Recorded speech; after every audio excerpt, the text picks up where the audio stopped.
అలా ఈ కూటమి ప్రభుత్వం వచ్చిన తర్వాత సంక్షేమ పథకాలు ఇవ్వట్లేదని జగన్మోహన్ రెడ్డి గారు అన్నారు. నిజంగా నా పరిస్థితి ఉందంటారు రాష్ట్రంలో? రాష్ట్ర ఆర్థిక పరిస్థితిని ఆలోచింపజేసి చంద్రబాబు నాయుడు గారు సంక్షేమ పథకాలను రాష్ట్రంలో అమలు చేయడం జరుగుతుంది. ఇప్పటికే సూపర్ సిక్స్ల పథకంలో భాగంగా ఇచ్చినటువంటి పెన్షన్ విధానాన్ని 3,000 నుంచి 4,000 పెన్షన్ చేశారు. వికలాంగులకు 3,000 నుంచి 6,000 పెన్షన్ ఇచ్చారు. ఇప్పటికే సబ్సిడీ రూపంలో గ్యాస్ సిలిండర్లు ఇస్తూ ఉన్నారు. అదేవిధంగా సంక్షేమంతో పాటు అభివృద్ధి కూడా ముఖ్యం కాబట్టి రాష్ట్ర నిధుల్ని దుర్వినియోగం చేయకుండా చంద్రబాబు నాయుడు గారు రాష్ట్ర యొక్క అభివృద్ధి మీద దృష్టి సారించి రాష్ట్రంలో ఉన్నటువంటి అనేక రహదారులను నిర్మాణం చేస్తూ రాష్ట్రంలో పరిశ్రమలను తీసుకుని వస్తూ రాష్ట్రంలో యువతకు ఉద్యోగాలు కల్పించాలనేటటువంటి సంకల్పంతో రాష్ట్ర ప్రభుత్వం పనిచేస్తాం. కానీ ఆయన అన్నాడు సూపర్ 7 ఏం పని చేయట్లేదు, ఏం రావట్లేదు అంటున్నాడుగా. కాలర్ పట్టుకొని అడగమంటున్నాడుగా వాళ్ళ కార్యకర్తలు కానీ జనాలు కానీ. నిజంగా అంటే ముందుగా జగన్మోహన్ రెడ్డిని కాలర్ పట్టుకొని అడగాలి. ఎందుకంటే ఆయన గతంలో ఇచ్చినటువంటి హామీలు నెరవేర్చలేదు కాబట్టి ప్రజలు ఆయన చొక్కా పట్టుకొని ఈడ్చి బయటకు పడేశారు. అది దృష్టిలో ఉంచుకొని జగన్మోహన్ రెడ్డి మాట్లాడితే బాగుంటుంది. ఆయన ఇచ్చిన అనేక హామీలు 5 సంవత్సరాలు నెరవేర్చకుండా ప్రజలను మభ్యపెట్టి మోసించాడు కాబట్టి ఆయనకి ఈరోజు ప్రతిపక్ష హోదా కూడా దక్కకుండా 11 సీట్లకు పరిమితం చేశారు. మీరు ప్రతిపక్ష హోదా రాలేదంటున్నారు. కానీ ఆయన అంటున్నాడు ఏదైతే నాకు 10% రాలేదో 10% కూడా పొరపాటును ఓటేశారు, మనకు అవి రావాల్సిన మనకే ఓట్లు అని అన్నాడుగా. జనాలు పొరపాటును ఓటేశారనిగా కూటమి ప్రభుత్వానికి ఆ 10% కూడా. అది జగన్మోహన్ రెడ్డి అనే వ్యక్తి మతి భ్రమించి అతను ఉన్నటువంటి అధికారాన్ని పోయినప్పటి నుంచి అతను ఏం మాట్లాడుతున్నా అతనికి అర్థం కావట్లేదు. అతని విధానం నచ్చక అతని పార్టీలో ఉన్నటువంటి ప్రథమ వ్యక్తులు కూడా అతని పార్టీని పెడుతున్నారంటే అతని యొక్క ఆలోచన విధానం ఏ విధంగా అర్థం చేసుకోవచ్చు. జగన్మోహన్ రెడ్డి అనే వ్యక్తి నిజంగా ఒక సైకో. అతను ఇప్పుడు ఒక భ్రమలో ఉంటాడు. ఆ విధానాన్ని వీడి ఎందుకు మనకి ప్రజలు ప్రతిపక్ష హోదా కూడా ఇవ్వకుండా ఓడించారన్న విధానాన్ని ఆలోచన చేసుకుని అతని పార్టీని బలోపేతం చేసుకునే ప్రక్రియ కొనసాగిస్తే బాగుంటుందని నా సూచన. కానీ ఆయన అంటున్నాడు నేను అసెంబ్లీకి రాను, ఇక్కడి నుంచి అయినా ఇంట్లో నుంచి అయినా ప్రెస్ మీట్ పెట్టి పోరాడచ్చు, ప్రజల్లోకి వెళ్లకుండా కూడా పోరాడచ్చు అంటున్నాడు. నిజంగానే ఒక ఎమ్మెల్యే ఉన్న వ్యక్తి అలా ఇంట్లో కూర్చొని పోరాడే అవకాశం ఉందంటారు అసలు? లేకపోతే అసెంబ్లీకి వెళ్ళి తన వాయిస్ వినిపించకుండా ప్రజల్లో ఉండటం ఇదంటారా? అతను ఇంట్లో కూర్చొనే పోరాడేటటువంటి విధానం అతను ఉంటే అతను పార్టీ పెట్టడం ఎందుకు? అతనితో పాటు ఇంతమంది క్యాడర్ని రోడ్ల మీద తీసుకొని రావడం ఎందుకు? అతనితో పాటు ఇంతమంది నాయకులను తీసుకుని రావడం, ఇంట్లో ఉండి ప్రెస్ మీట్లు పెట్టి ఇంట్లోనే మాట్లాడుకోవచ్చు కదా. 170 స్థానాల్లో పోటీ చేసి 11 సీట్లకు పరిమితమైనా కూడా ఇంకా నేను ఇంట్లోనే ఉంటాను అంటే అతని యొక్క ఆలోచన విధానం ఏదో మనం అర్థం చేసుకోవచ్చు. ప్రజలు అతన్ని గెలిపించింది ఈ రాష్ట్రానికి ఏదైనా చేస్తాడండి, కానీ అది చేయలేదు. కనీసం ఈ రోజున ఎమ్మెల్యేగా ఉన్నావు, ఆ నియోజకవర్గ ప్రజల కోసం లేకపోతే రాష్ట్ర ప్రజల కోసం కూటమి ప్రభుత్వంలో ఏదైనా తప్పులు ఉంటే నీకు స్పందించడానికి అసెంబ్లీ వేదిక నీకు ఒక అవకాశం ఉంది. నీకు ప్రతిపక్ష నాయకుడు హోదా ఇవ్వలేదు కాబట్టి నేను రాని అంటే అంతకంటే దుర్మార్గం మూర్ఖత్వం ఇంకోటి ఉండదని నేను చెప్తా ఉన్నా. కానీ ఆయనలో ఎందుకు మార్పు రాలేదంటారు? మార్పు రాలేదని అతనికి తెలియాలి. అతనికి ఎందుకు మార్పు? అతను మొదటి నుంచి కూడా అదే ధోరణిలో ఉన్నారు. కాకపోతే అధికారంలో ఉన్నాడు కాబట్టి నాయకులందరూ కూడా అతనికి భజన కొట్టుకుంటూ ఉన్నారు. ఆ భజనకి ముగ్ధుడైపోయినటువంటి వ్యక్తి ఈరోజు అతను భజన చేసేటటువంటి వ్యక్తులు కూడా ఒకరో ఇద్దరు మిగిలారు. చివరాఖరికి వాళ్ళు కూడా ఉండరు. చివరాఖరికి జగన్మోహన్ రెడ్డి అయినటువంటి వ్యక్తి ఒక పిచ్చోడు అయ్యి అతని యొక్క పార్టీని కూడా మూసుకునే పరిస్థితి దాదాపుగా వస్తుంది. ఆయన ఇంకో మాట కూడా అంటున్నాడు, మా కార్యకర్తలు అక్రమంగా అరెస్ట్ చేస్తున్నారు, నేను ఊరుకోనని చెప్పి అంటున్నాడు కదా. నిజంగా అక్రమంగా అరెస్ట్ చేస్తున్నారా కార్యకర్తలు కానీ నాయకులు కానీ? అన్యాయాలు అక్రమాల గురించి జగన్మోహన్ రెడ్డి మాట్లాడితే చిన్న పిల్లోడు కూడా పక్కుని నవ్వుతాడు. ఎందుకంటే 5 సంవత్సరాలు అతను చేసినటువంటి అరాచకాలు అక్రమాలు అవినీతి అనేటటువంటిది తారాస్థాయికి వెళ్ళిపోయింది కాబట్టి ప్రజలు అతను ఈరోజు చిత్కరించారు. కూటమి ప్రభుత్వం వచ్చిన తర్వాత అటువంటి అక్రమ కేసులు అన్యాయాలు పెట్టదలుచుకుంటే ఆ రోజు అధికారంలో ఉండి మాట్లాడినటువంటి నాయకులు ఈరోజు అనేక మంది జైల్లో చెప్పకూడదు తింటూ ఉండాలి. కానీ కూటమి ప్రభుత్వం ఆ యొక్క అరాచకాల మీద అక్రమాల మీద దృష్టి పెట్టకుండా వారి పార్టీని అంచువేయాలని దృష్టి పెట్టకుండా కేవలం సంక్షేమం అభివృద్ధి లక్ష్యంగా పనిచేస్తూ ఉంది కూటమి ప్రభుత్వం. ఇంకో మాట కూడా అన్నాడు, ఏది మహా అయితే నన్ను అరెస్ట్ చేస్తారు, మా కార్యకర్తలు ఇంటర్కి కూడా బేకలేరు అంటున్నాడుగా. నిజంగా నా పరిస్థితి ఉందా? ఇంటర్ కాదండి, బోర్డు గుండు కొట్టి నున్నగా పసుపు రాసి ఇంట్లో కూర్చోబెట్టారు. ఇంటర్గా బేకాల్సినంత అవసరం లేదు. నా ఇంటర్గా బేక చివరకు బోర్డు గుండు కొట్టి అది కూడా ఇంకా అర్థం కాదు. ఇంకా అతను ఎత్తి మీద బొచ్చుందని అతను అనుకుంటున్నాడు. అతనికి బొచ్చు కాదు, శుభ్రంగా గుండు కొట్టారు. రాబోయే రోజుల్లో ఈసారి అది కూడా ఉండదని చెప్పి తెలియజేసుకుంటా ఉన్నాం. ఇంకో మాట మీరు ఏదో అన్నారు, అదే వాళ్ళ కార్యకర్తలు ఇంటర్కి కూడా బేకలేరంటగా, అరెస్టులు కూడా చేయలేరంటగా.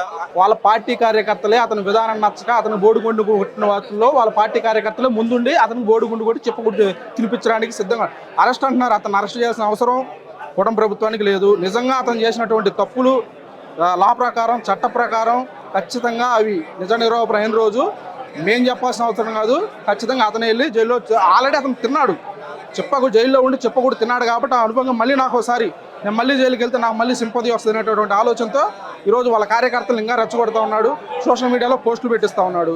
ఈరోజు మీరు అంటా ఉన్నారు వాళ్ళ కార్యకర్తలను ఇబ్బంది పెడుతున్నారని. అధికారం ఉన్నప్పుడు వాళ్ళ కార్యకర్తలను రెచ్చగొట్టాడు కాబట్టి వాళ్ళ అధికారాన్ని చూసి రెచ్చిపోయి ఈరోజు వాళ్ళ పార్టీ కార్యకర్తలు ఈ రకంగా ఇబ్బంది పడుతూ ఉన్నారు. ఈరోజు వాళ్ళకి మళ్ళీ సర్ది చెప్పాల్సింది పోయి, ఆగమనాల్సింది పోయి, వాళ్ళని ఇంకా రెచ్చగొట్టి వాళ్ళని ఇంకా రోడ్లు పాలు చేసి వాళ్ళని ఇంకా అక్రమ కేసులో ఇరుక్కునే విధంగా అతను చేస్తూ ఉన్నాడు. ఈ విధానాన్ని కార్యకర్తల కోసం కార్యకర్తల కష్టాన్ని తన అధికారం కోసం తన ప్రయోజనకాలను వినియోగించుకొని కార్యకర్తలు మోసం చేసినటువంటి వ్యక్తి జగన్మోహన్ రెడ్డి అనే సందర్భంగా తెలియజేసుకుంటారు.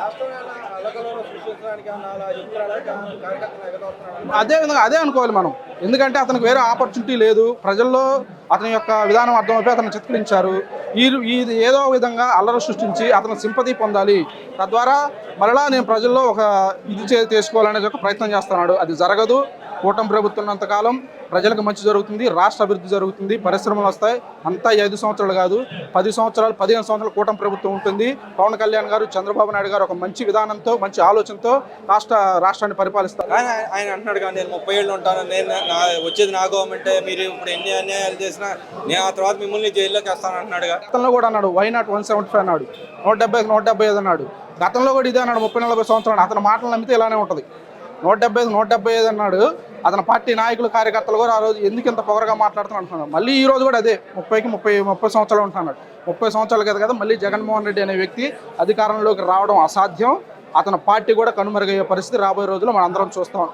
అదే చెప్పండి, రాష్ట్రంలో జనసేన టీడీపీకి ఇద్దరి మధ్య పొసగట్లేదు అంటున్నారు. నిజంగానే ఆ పరిస్థితి ఉందంటారు రాష్ట్రంలో? ఆ పరిస్థితి ఉందో లేదో అన్నది రాష్ట్ర ప్రజలకు తెలుసు, కూటమి నాయకులకు తెలుసు. పవన్ కళ్యాణ్ గారు తన ఆరోగ్య రీత్యా 10 రోజులు తను రెస్ట్ తీసుకున్నమాట వాస్తవం. ఇందులో ఈ సాక్షి ఛానల్ అనేటటువంటి ఈ సాక్షి ఛానల్ ఈ దుష్ప్రచారాన్ని, అంటే కూటమి నాయకుల్లో విభేదాలు ఉన్నాయి అని చెప్పి ప్రజల్లోకి తీసుకెళ్లాలనేటటువంటి ఒక దుర్మార్గమైనటువంటి పని వాళ్ళు చేయదలుచుకున్నారు. కానీ అది విఫలమైందని మన మున్సిపల్ స్టేడియంలో పవన్ కళ్యాణ్ గారు, చంద్రబాబు నాయుడు గారు ఏ విధంగా కలిసి మాట్లాడుకున్నారు, ఈ విధానం ఎలా ఉంది. పవన్ కళ్యాణ్ గారు, చంద్రబాబు నాయుడు గారి కాన్సెప్ట్ ఒకటేనండి, రాష్ట్ర అభివృద్ధి జరగాలి. ముందు స్వలాభం కంటే కూడా మన పార్టీ ప్రయోజనాలు, కార్యకర్తల ప్రయోజనాల కంటే కూడా రాష్ట్రం ఇప్పటికే వెనుకబడిపోయింది. ఈ రాష్ట్రాన్ని ముందుకు నడిపించాలంటే జగన్మోహన్ రెడ్డి అనేటువంటి వ్యక్తి మళ్ళీ అధికారంలోకి రాకూడదు. వైఎస్ఆర్ కాంగ్రెస్ పార్టీ అనేటటువంటిది కనుమరుగైపోవాలి. కూటమి ప్రభుత్వం ద్వారా ఈ యొక్క సెంట్రల్ గవర్నమెంట్లో ఉన్న మోడీ గారి ద్వారా ఈ యొక్క ఫండ్స్ తీసుకొచ్చి రాష్ట్ర అభివృద్ధి ప్రధాన లక్ష్యంగా ఇరు పార్టీ నాయకులు పనిచేస్తూ ఉన్నారు. ఈరోజు మీరు చూస్తూ ఉన్నారు ఆలపాటి రాజేంద్ర గారి విజయం కోసం కూడా ఉన్న ఈ కృష్ణా గుంటూరు జిల్లాలో ఉన్న జనసేన పార్టీ కార్యకర్తలు, నాయకులు అందరూ కూడా ఒక తాటి మీదకి వచ్చి తెలుగుదేశం పార్టీ వాళ్ళతో కలిసి కూటమి ప్రభుత్వం నుంచి నుంచినటువంటి ఎమ్మెల్సీ అభ్యర్థి ఆలపాటి రాజేంద్ర గారి విజయాన్ని కూడా అందరం స్వశక్తితో కష్టపడి పనిచేసి గెలిపించుకుంటామని చెప్పి సందర్భంగా తెలియదు. అదేవిధంగా మీరు ఏమన్నా కూటమి నుంచి రాజేంద్ర ప్రసాద్ గారు గెలిపించడానికి ట్రై చేస్తున్నారు. వైసీపీ ఎందుకు నిలబెట్టలేకపోయింది అంటారు? వైసీపీ అనేటటువంటిది మీరు అడిగిన ప్రశ్న మంచిది. ఎందుకంటే ఈవీఎంలో ఈవీఎం ట్యాంపరింగ్ అన్నారు గత ఎలక్షన్లో. మరి ఇది బ్యాలెట్ పేపర్ ఎలక్షన్ కదా, దమ్ముంటే మరి ఎలక్షన్కి రావాలి కదా వాళ్ళు. మరి ఎందుకు వాళ్ళు ఎలక్షన్కి రాకుండా తప్పుకున్నారనేటటువంటిది వాళ్ళు సద్విమర్శ చేసుకోవాల్సినటువంటి పునరాలోచన చేసుకోవాల్సిన అవసరం ఉంది. అంటే ఇక్కడ యాక్చువల్ గతంలో ఇప్పుడు గ్రాడ్యుయేట్ ఎమ్మెల్సీ అంటే దాదాపు అందరూ విద్యావంతులు ఒక పక్క ఉద్యోగాలు ఇచ్చింది లేదు. ఉద్యోగస్తులు ఏదైతే సిపిఎస్ రద్దు చేస్తామని చెప్పాడు గతంలో, అది నెరవేర్చలేదు కాబట్టి మోహన్ చెల్లకే పోటీ చేయట్లేదు అంటారు ఇక్కడ.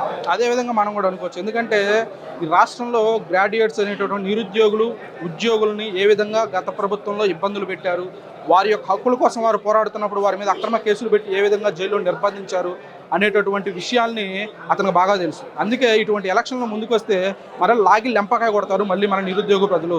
మరలా ఈ ఎన్నికల్లో కూడా మనం భారీ మెజారిటీతో ఓడిపోతే మన పార్టీ మరీ వీక్ అయిపోతుంది అన్న యొక్క విధానంలో అతను ఉన్నాడు. ఎందుకంటే ఇది గ్రాడ్యుయేట్స్ కానీ ఉద్యోగులు కానీ కూటమి ప్రభుత్వానికి గత ఎలక్షన్లో పూర్తిగా సంపూర్ణ మద్దతు ప్రకటించారు. ఇదే మద్దతుని ఈ ఎన్నికల్లో కూడా వాళ్ళు మాకు ఇవ్వడానికి అందరూ సంసిద్ధంగా ఉన్నారు. అయితే యూటీఎఫ్ తరఫున పోటీ చేస్తున్న లక్ష్మణరావు గారికి వెనుక నుంచి back and support YSR Congress party ఇస్తున్న మాట అనేది వాస్తవం. వారు ప్రత్యక్షంగా ఎన్నికల్లో పాల్గొన్నప్పటికీ యూటీఎఫ్ తరఫున పోటీ చేస్తున్న లక్ష్మణరావు గారికి వాళ్ళు ఖచ్చితంగా మద్దతు ఇస్తున్నారు. వాళ్ళు మీటింగ్లు పెట్టుకుంటున్నారు, వాళ్ళు కాన్ఫరెన్స్ కాల్ పెట్టుకొని కండక్ట్ చేసుకుంటున్నారు. కానీ ఈ ఎన్నికల్లో ఆలపాటి రాజేంద్ర గారి విజయాన్ని ఎవరు ఆపలేరు. కూటమి ప్రభుత్వం 1,00,000 మెజారిటీతో ఆలపాటి రాజేంద్ర గారు గెలవబోతా ఉన్నారు. అదే అంటే మీరు ఈ మాట చెప్తున్నారు, కానీ ఉద్యోగస్తులకు నిజంగానే డబ్బులు నెల నెల రావట్లేదు అన్నాడుగా జగన్మోహన్ రెడ్డి. ఆ పరిస్థితి ఉందా రాష్ట్రంలో?